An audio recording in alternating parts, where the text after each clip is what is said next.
Well, we've made it, guys.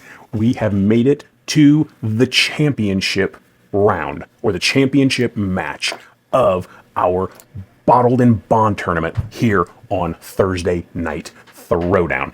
It feels like we have been going at this for quite some time here. This is our bracket. Yes, it's just a cheap paper bracket that I wrote on.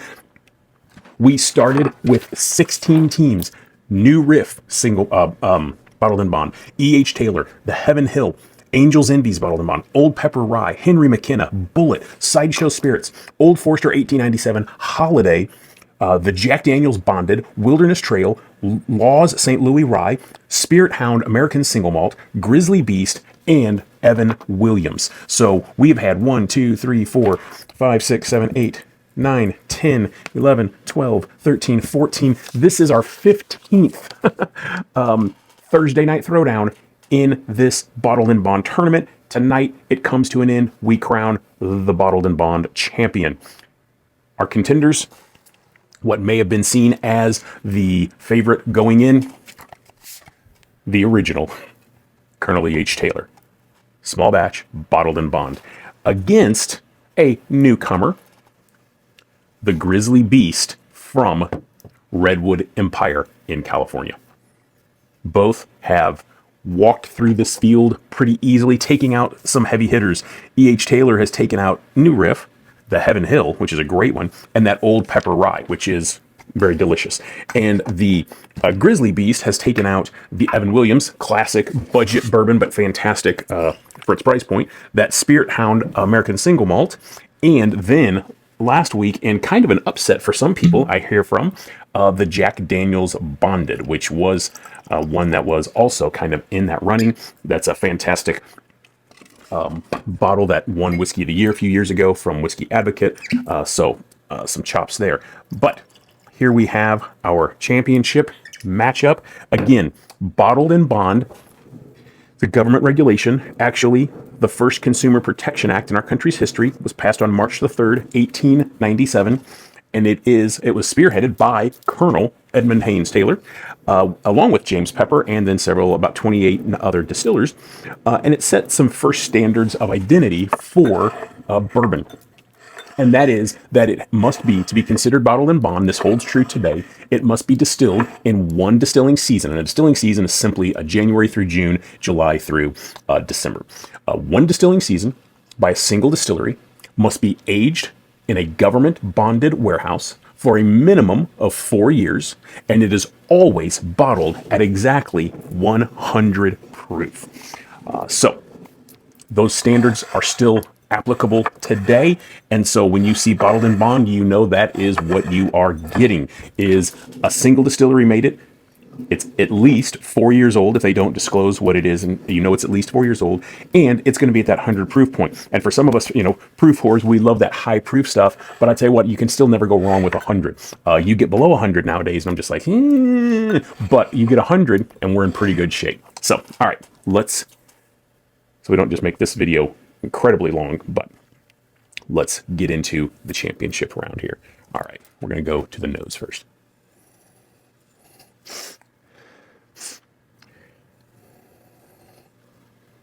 A little bit of citrus.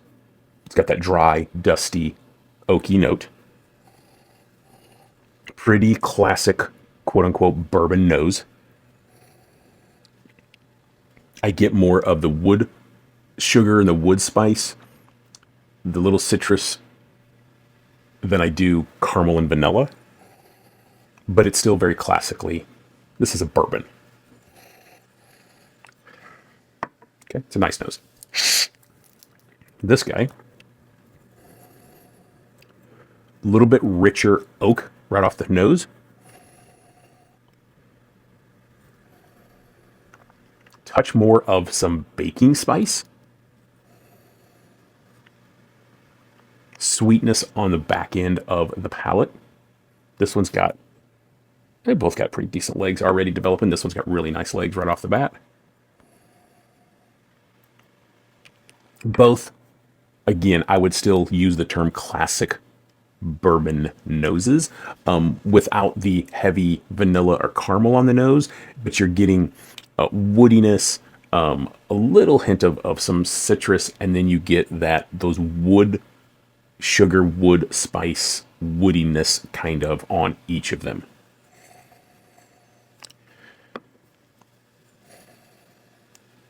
This one may be a little richer on the nose. This one a little brighter on the nose.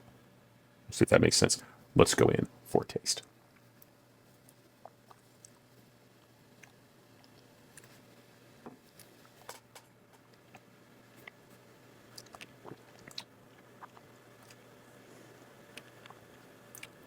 It's got good mouthfeel.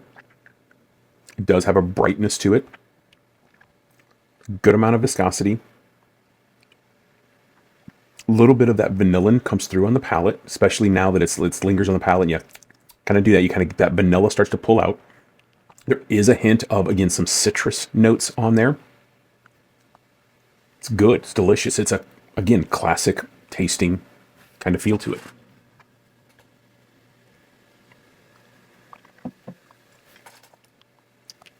Okay.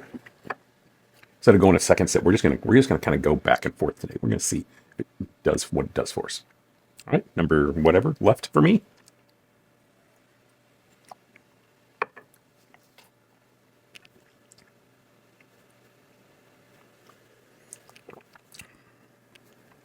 Again, kind of what I got from the nose, it does play through. It's a little richer.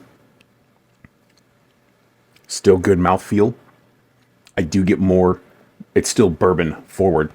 I do get a little bit more of the baking spice on it. But it carries itself really well all the way through, from the front of the palate through and into the finish.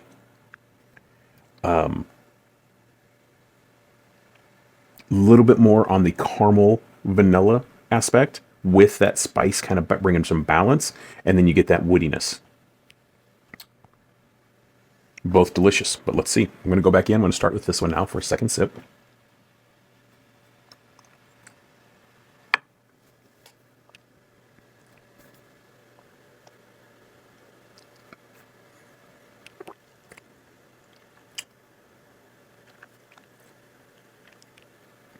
Rich. Some brown sugar.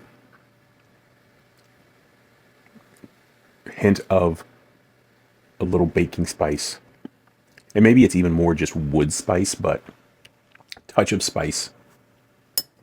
That's interesting. Get those vanilla caramels. This is classic, delicious, full mouthfeel, fantastic legs. Good from the front of the palate all the way through the finish. Fantastic.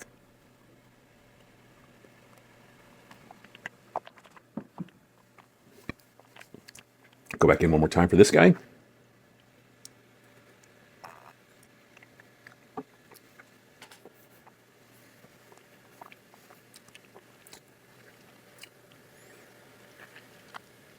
It's very good.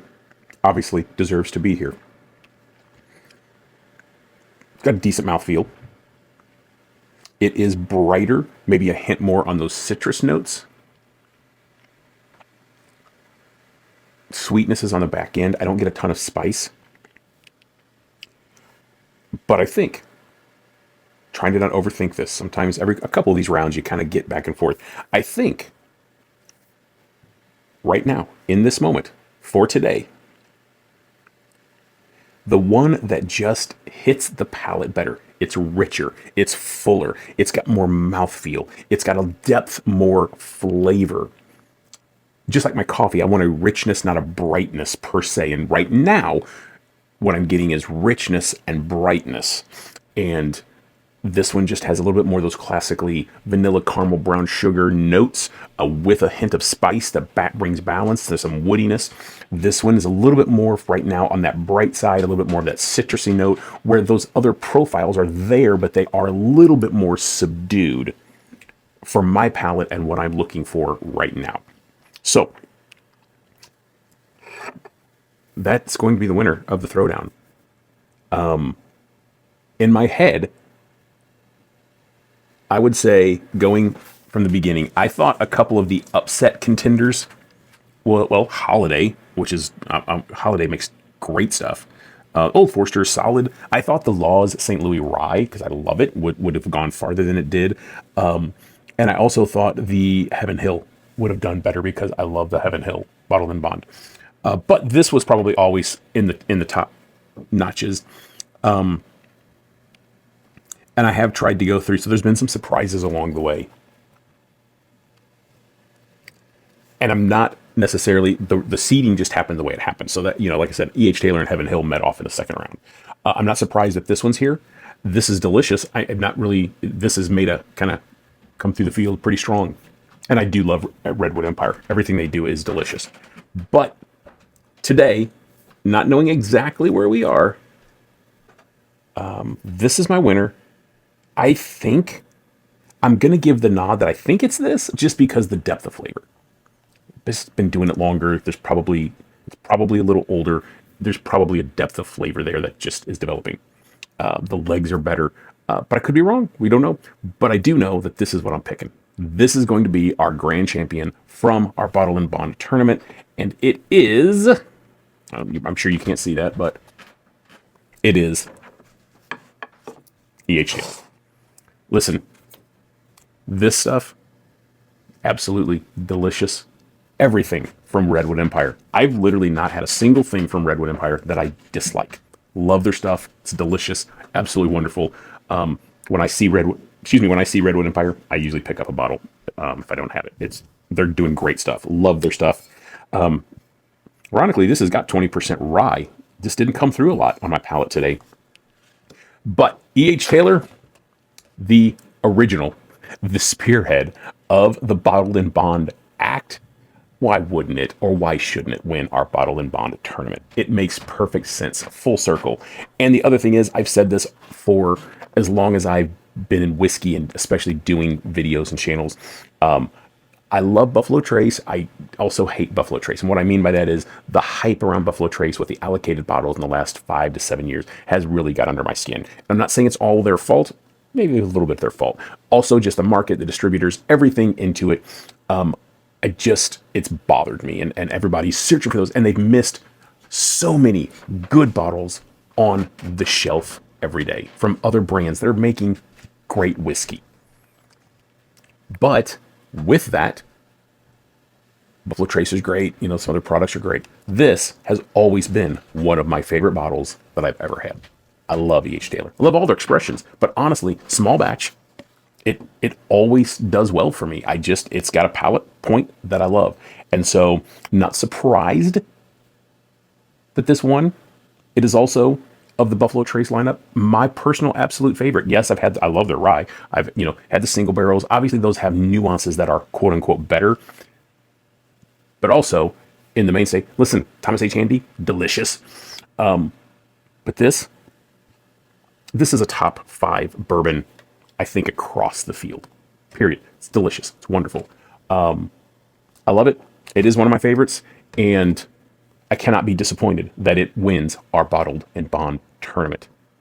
So, I know we went along tonight. That's okay. I expected that on the championship round. But we can go back to doing Thursday night throwdowns and just random ones here and there, or we can start another kind of tournament. We did straight ryes, Scotch whiskeys. There's a lot of things we could do. If there's something you want to see us tackle on Thursday Night Throwdown, let me know in the comments. Don't forget to like, subscribe, comment, interact with us. Let us know what's going on. Let us know what you'd like to see us do. Thanks for hanging in. I know this was a little bit of a long one, but appreciate it. Bottled and Bond tournament after 14 weeks is over. E.H. Taylor is our champion. Congrats. And where should we go next? Cheers.